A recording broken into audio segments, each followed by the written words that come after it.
நட்புக்கும் உறவுகளுக்கும் வணக்கங்கள். ராமநவமி ஒவ்வொரு தமிழ் வருட கடைசி ஆரம்ப பங்குனி சித்திரை மாதங்களில் வரக்கூடிய நவமி திதியில் வரக்கூடிய ராமநவமி, அதை பற்றி சிறிய தொகுப்பு.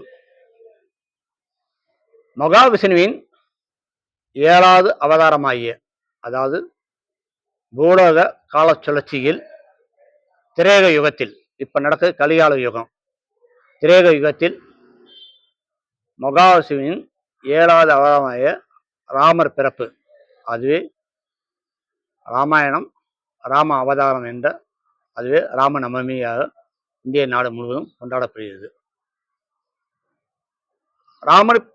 ராமர் அவதாரத்துடைய முக்கிய நோக்கங்கள்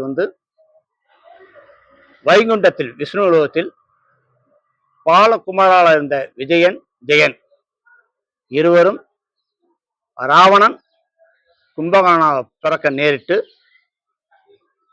சாப விமோச்சனமாக இறைவனால் வதம் செய்யப்பட்டு மீண்டும் வைகுண்டம் வந்து சேர்வது அவருடைய கர்மவினை. இதற்காகவும் அதர்மத்தை அழித்து தர்மம் தலையாக்கவும் ராமபுரம் அவதாரம பூமியை பெறப்படுத்தார். ராமாயணம் பெரிய இதிகாசமாக இருந்தாலும் அதில் நாம் பார்த்து புரிந்து கொண்டவை உங்கள் பார்வைக்கான சில மனித ஒழுக்கத்தை உங்கள் பார்வைக்காக கொண்டு வருகிறேன்.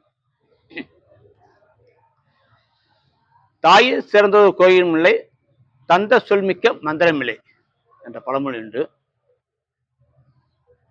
ஸ்ரீராமர் தன் தாய் கௌசல்யாவாக இருந்தாலும் மற்ற தாயான கையின் விருப்பத்துக்கு இணங்க வேண்டுகோள் படி தந்தை சொல்மிக்க மந்திரமில்லை என்ற மந்திரத்தில் தந்தை சொல்லு கட்டுப்பட்டு 14 வருடங்கள் வனவாசம் சென்றார். பல கஷ்டங்களை இன்னல்களை அனுபவித்தார். கஷ்டங்களை அனுபவித்தார் சொல்றதை காட்டணும், கஷ்டங்களை இன்முகத்தை ஏற்றுக்கொண்டார். பெற்றோரின் விருப்பம் தந்தையின் சொல்லுக்காக அப்படின்னு சொல்ல முடியும். அந்த அளவுக்கு பெற்றோர் மேலிருந்து அதிக பாசம். அடுத்ததாக சகோதர பாசங்கள். ராமன் காட்டுக்கு செல்ல பரதன் நாடாள தன் அண்ணன் மேல் உள்ள பாசத்தாலும் தந்தை சொல்லை மீறக்கூடாது என்பதற்காகவும் ராமனுடைய பாதையை அரியணையில் வைத்து, அதாவது ராமனுடைய காலனியை அரியணை வைத்து பரதன் ஆட்சி செய்தான். அந்த அளவுக்கு தன் குடும்பத்தின் மூத்தவரான ராமன் மீது அதிகபட்ச வச்சிருந்த பாசங்கள் மரியாதைகள் அப்படின்னு சொல்லலாம். அதுக்கடுத்து லட்சுமணன் ராமர் காட்டுக்கு செல்ல வேண்டும் அவருடைய கட்டளை. ராமனோடு சேர்ந்து நானும் பல கஷ்டங்களை ஏற்றுக்கொள்கிறேன் என்ற அளவுக்கு ராமருக்கு சேவை செய்ய வேண்டிய நோக்கத்திற்காக லட்சுமணன் சேர்ந்து காட்டுக்கு சென்றார். அந்த அளவுக்கு பாசங்கள். அதுக்கடுத்து ராமர் சுயவரத்தில் ராமர் சீதை மீது அன்பு பாசம் விருப்பம் கொண்டிருந்தாலும் தன் குருவின் கட்டளைக்காக காத்திருந்தது.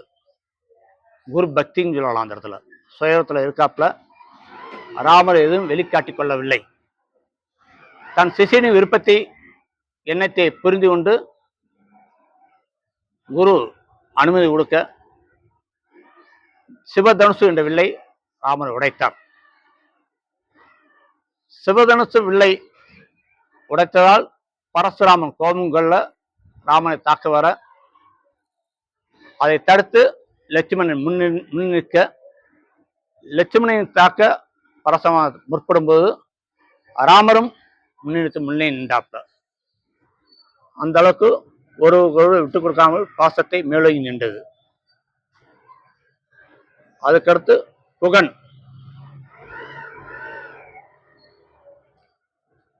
குகன் ஒரு வேடகுலத்தை சேர்ந்த ஒரு படகோட்டி ராமரை பார்க்காமலே ராமர் மீது உயர்ந்த அபிப்பிராயம், உயர்ந்த எண்ணங்களை கொண்டவன் குகன். பரதன் படைகளோட பலவும் ராமனை தாக்கத்தான் வருகிறான் எண்ணி அவன் கோபப்பட்டு முன்னே நிற்க, பரதன் பாசத்தில் அண்ணனை பார்க்க வந்து அறிந்து விலை நிற்க ராமன் நெகிழ்ந்து போனான். தனக்காண்டி முன்னாடி போய் நிற்கிறாப்புல நெகிழ்ந்தது. லட்சுமணன் நாம் 4 மட்டும் சகோதரர்கள 5வது சகோதரர் குகனும் என்று ஏற்றுக்கொண்டார்கள். இதைத்தான் உடன்படவா சகோதரங்கள் சொல்லு கூட அதோட அடமொழியை சேர்ந்துச்சுங்களோட சொல்லலாம். அதுக்கடுத்து அனுமான். அனுமான் வீரம், விவேகம் இருந்தாலும் அன்பு, பணிவில் அடக்கத்துடன் காணப்பட்டார்.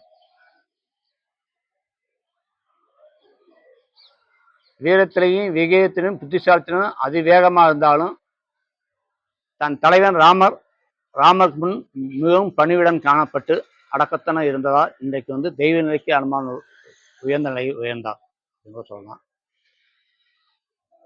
ராமாயணங்கள் நீண்ட இதிகாசமாக இருந்தாலும் அதமான முக்கியமான கருத்துக்கள் இன்றைய சூழ்நிலையில் அதிக ஆசைகள், மிக வேகமான பரபரப்பான காலத்தை இளைய தலைமுறையை கொண்டு சென்றால் பெற்றோர்கள் கட்டுப்படுதல், பெரியோர்களை மதித்தல் என்பதும், சொத்து பத்து எவ்வளோ இருந்தாலும் அண்ணன் பாசத்தில் விட்டு கொடுத்து வாழணுங்கிறது அந்த சகோதர பாசங்களும், தன் குருவை எப்பொழுதும் மதிக்க வேண்டும் அந்த குரு பக்தியும்,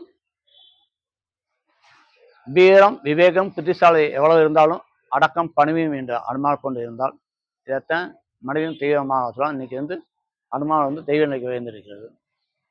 இதை பூரா இளைய தமிழ் எடுத்து சென்றால் இந்த வருங்காலம் அவருடைய வாழ்வு வளமா என்பது முன்னோருடைய அறுவரை என்னுடைய நம்பிக்கையாக. அதுக்கடுத்து நம்ம இந்திய நாடு முழுவதும் ராமநவமி, இஸ்லாமியர் ரமலான் மாத ரம்ஜான் நோன்பு இருக்கக்கூடிய இந்த சூழல் உலகம் முழுவதும் மிகவும் அசாதாரண சூழலும், பல நாடுகளில் போர் மேகங்கள், சில நாடுகளில் போர் மழையிலும் பெய்து கொண்டிருந்த இக்கட்டான காலகட்டத்தில் நண்பர்களே, உறவுகளே, மக்களே,